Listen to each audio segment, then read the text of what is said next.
गणपति बप्पा मोरया। तो आज का टॉपिक है दोपहर के वक्त की उनकी दिल की बातें और क्या हो सकती है वो बातें, ये जानने की कोशिश करेंगे आज की रीडिंग से। टैरो में से लेंगे 6 कार्ड्स, ओरेकल में से भी लेंगे 6 मैसेजेस और साथ ही साथ 100 मैसेजेस में से एक मैसेज लेंगे उनके लव मैसेज के लिए। तो शुरुआत करते हैं कार्ड शफल करके। दूसरे नए चैनल पे भी रीडिंग अपलोड किया है, आप वहां पे भी जाके चेक कर सकते हैं। हम इतने सुबह सुबह की रीडिंग में भी लिंक डाल दी है।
पहला जो कार्ड है वो है किंग ऑफ पेंटिकल्स का, अर्थ साइन, टॉरस, वर्गो या फिर कैप्रिकॉर्न। ये पर्सन जो भी है, जिनके लिए भी आप ये रीडिंग देख रहे हैं, उनके लिए प्रायोरिटी अगर कुछ है तो वो है उनकी फैमिली। जैसे यहाँ पे 2 बैल है और उनके सींगों पे भी ये पेंटाकल है, जो रिप्रेजेंट करता है कि सिर पे उठा के रखते हैं, मतलब अपने घर वालों को। ये बिल्कुल भी उनके खिलाफ कुछ सुन नहीं सकते, ऐसी इनकी एनर्जी हो सकती है। साथ ही साथ ये बहुत ज़्यादा मेहनती भी पर्सन हो सकते हैं, लेकिन राइट नाउ ये जो भी सोच रहे हैं वो अपने दिल की ख्वाहिश के बारे में। यहाँ पे आप देख सकते हैं सिंह के ऊपर यहाँ पे है पेंटाकल और यहाँ इस पर्सन ने हाथ में ले रखा है ये पेंटाकल, जबकि ये किंग है और ये जैसे हाथ फैला के कुछ मांग रहा है अपनी ख्वाहिश पूरी होने को लेके। शायद ये चाहते हैं कि घर वाले उनकी बात माने। तो हो सकता है घर वालों को मनाने के बारे में कुछ सोचा जा रहा है या फिर घर वालों को मनाने की ये पर्सन कोशिश कर रहे हैं। फिर है 10 of swords, air sign, Gemini, Libra या फिर एक्वेरियस। जैसे यहाँ पे सॉर्ड के सभी सिरे जो है वो इस पर्सन को घायल कर चुके हैं, लेकिन फिर भी इस पर्सन को उम्मीद है एक नए सवेरे की। वैसे ही हो सकता है काफी ज्यादा इनकी किसी के साथ बहस हुई है, जिसकी वजह से इनकी एनर्जी कंप्लीट ज्यादा ड्रेन हो रही है। इनको ऐसा लग रहा है अब मेरे पास बात करने को बचा ही क्या है, लेकिन कहीं ना कहीं ये पर्सन उम्मीद का दामन अभी भी थामे हुए हैं और इन्हें इंतजार है एक नए सवेरे का। और उसी सवेरे को लेके शायद ये सोच रहे हैं कि वो सवेरा इनका आप ही के साथ होगा। फिर है queen of cups, water sign, cancer, Scorpio या फिर पाइसेस। अगर आप कोई फेमिनिन पर्सन है तो इनको ऐसा लग रहा है कि आपने अपनी तरफ से उनको वो प्यार दिखाना या फिर उनके कांटेक्ट में रहना ये कम कर दिया है। जैसे इसने इस कप के ऊपर एक सील लगा के रखा है, जिसकी वजह से इस कप में कोई नहीं झांक सकता।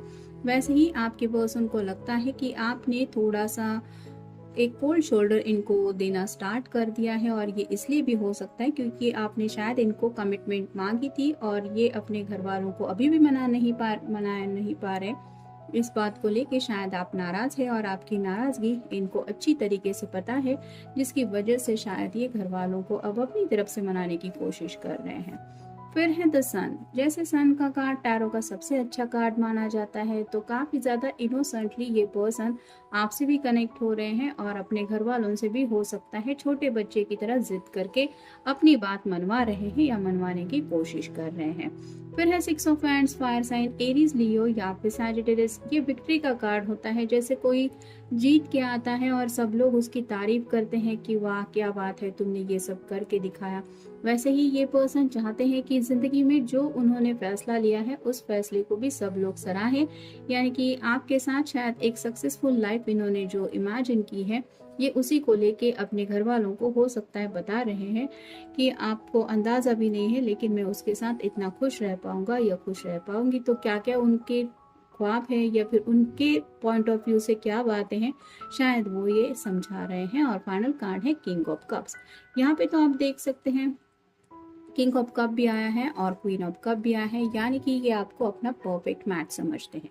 और जैसे यहाँ पे इस क्वीन ने कप में एक कैप लगा के रखा हुआ है, ढक्कन बंद है, जिसकी वजह से शायद नाराजगी पता चल रही है। वैसे ही ये पर्सन के भी हाथ में कप नहीं है, इसके सामने कप है और ये सोच रहा है कि मैं खुद सामने से 2 कदम आगे बढ़ा के ये कप ऑफर करूं। तो शायद आपको मनाने के बारे में कुछ ना कुछ सोच आ जा रहा है, या फिर अगर आपसे काफी वक्त से मिले नहीं हैं तो कब मिलना हो सकता है, इसके बारे में ये सोच रहे हैं। नेक्स्ट है यूनियन। तो ये पर्सन आपके साथ यूनियन में आना चाहते हैं, यानी कि आप दोनों के बीच में जो भी दूरियां हैं, ये उन दूरियों को खत्म करना चाहते हैं। फिर है विशफुल थिंकिंग। जैसे कि यहाँ पे मैंने कहा कि अपनी ख्वाहिशों के बारे में ये सोच रहे हैं, तो वो ख्वाहिशें क्या हैं, उनका पूरा होना कितना ज़्यादा इम्पोर्टेंस रखता है इनके बारे में ये वो सोच रहे हैं। यानी कि हर कोई चाहता है कि मैं अपने घर वालों की मर्जी संभालूं, उनको भी खुश रखूं, लेकिन कहीं ना कहीं हम सच्चे दिल से जानते रहते हैं कि हमारा दिल आखिर क्या चाहता है। और कुछ ऐसी बातें होती है जो हम सबके सामने रिवील नहीं करते, वो सिर्फ दिल की सीक्रेट बातें होती है। तो ऐसे ही इनकी क्या क्या विशेष है, इसके बारे में ये सोच रहे हैं। नेक्स्ट है रोमांस। जैसे क्वीन ऑफ कप्स के बिल्कुल ऊपर ये कार्ड आया है, तो काफी ज्यादा आपको लेके रोमांटिक जज्बात भी इनके दिलो दिमाग में ये फील कर रहे हैं, लेकिन शायद आपकी तरफ से बातचीत नहीं हो रही, जिसकी वजह से इन्हें तकलीफ हो रही है कि मेरा पर्सन मुझसे बात क्यों नहीं कर रहा। फिर है मूडीनेस। उन्हें थोड़ा सा लग रहा है कि आप अपने मूड के मुताबिक चलते हैं, यानी कि आपका अगर मूड खराब है तो आप इनके बारे में बिल्कुल नहीं सोचेंगे। आप ये नहीं सोचेंगे कि ये भी आपको मिस कर रहे होंगे। आपका भले ही मूड खराब है, लेकिन व्हाट अबाउट दिस पर्सन। तो कहीं ना कहीं आपके मूड को कैसे ठीक किया जा सकता है, अगर कुछ प्रॉब्लम है तो कैसे सॉल्व की जा सकती है, इसके बारे में सोच रहे हैं। फिर है सेपरेशन। तो काफी वक्त से शायद कुछ लोग एक दूसरे से मिले नहीं हैं और इनको ऐसा लग रहा है कि ये सेपरेशन अगर ऐसा ही कंटिन्यू होता रहा तो पता नहीं क्या होगा इस रिश्ते का, और इसीलिए शायद अब ये सीरियसली अपने घर वालों को मनाने के बारे में कोई एक्शन ले रहे हैं या फिर कुछ कम्युनिकेशन कर रहे हैं। फिर है बोर्डम। तो आपसे मिल भी नहीं रहे हैं और जिंदगी में उन्हें जो भी कर रहे हैं उसमें कुछ भी ऐसा एक्साइटिंग फील नहीं हो रहा, जिसकी वजह से उनको जिंदगी काफी ज्यादा बोरिंग लग रही है और उनको ऐसा लग रहा है कि ये लाइफ भी कोई लाइफ है जिसमें रोमांस बिल्कुल भी नहीं है, क्योंकि बिल्कुल बोर्डम के नीचे कार्ड आया है रोमांस का, और जिसकी वजह से खुद इनके जो मूड है वो मूड स्विंग्स हो रहे हैं। यानी कि ये खुद के मूड्स को समझ नहीं पा रहे और खुद ही अपनी विश के बारे में सोच रहे हैं कि आपको बात करनी है नहीं करनी, ठीक है चलो ये हुआ आपका, लेकिन व्हाट अबाउट हिम और हर, उनकी मर्जी क्या है। उन्हें तो शायद आपसे यूनियन में जल्द से जल्द आना है, तो इसके लिए अगर आप अपनी तरफ से कोई कोशिश नहीं कर रहे तो इनको कोशिश करनी चाहिए, और इसीलिए ये शायद कुछ एफर्ट ले रहे हैं। अब देखते हैं उनकी तरफ से लव मैसेज क्या है। वो आपसे बहुत प्यार करते हैं क्योंकि उन्हें लगता है you can read my inner most thoughts. तो यहाँ पे बात आ रही है अंडरस्टैंडिंग की। उनको ऐसा लगता है कि जो बातें ये एक्सप्रेस भी नहीं करते या फिर डीप डाउन ये जो भी जज्बात आपको लेके रखते हैं, आप उन बातों को अच्छी तरीके से समझते हैं या समझती हैं। यानी कि राइट नाउ भी अगर कुछ लोगों के बीच में नो कांटेक्ट या फिर नो कम्युनिकेशन चल रहा है, फिर भी इन्हें पता है कि आपका दिल जानता है कि ये पर्सन आपको जरूर मिस कर रहे होंगे और ये अपनी तरफ से कोशिश कर रहे हैं अपने इस यूनियन में आने के लिए। तो बातचीत ज़रूर बंद हो सकती है कुछ लोगों के बीच में, लेकिन इस अंडरस्टैंडिंग की वजह से वो आज भी आपको मिस कर रहे हैं और काफ़ी ज़्यादा आपके ऊपर प्यार भी इनको आ रहा है। तो ये था आज का रीडिंग, मिलेंगे नेक्स्ट रीडिंग में।